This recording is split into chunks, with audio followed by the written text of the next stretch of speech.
अगर मैं मुल्क छोड़ने से पहले पकड़ी गई तो क्या होगा?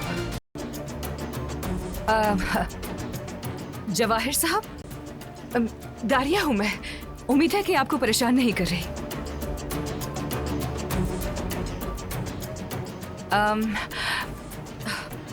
जितना जल्दी हो सके मुझे बैरूने मुल्क निकलना होगा। मुझे सब पता है। जहां हो वहीं रहो। हालात ठीक होने दो, फिर देखते हैं।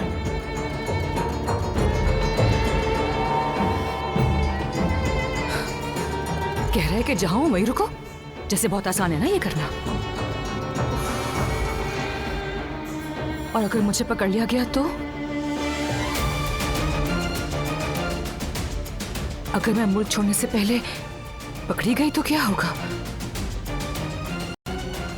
क्या करूंगी अब मैं यहाँ?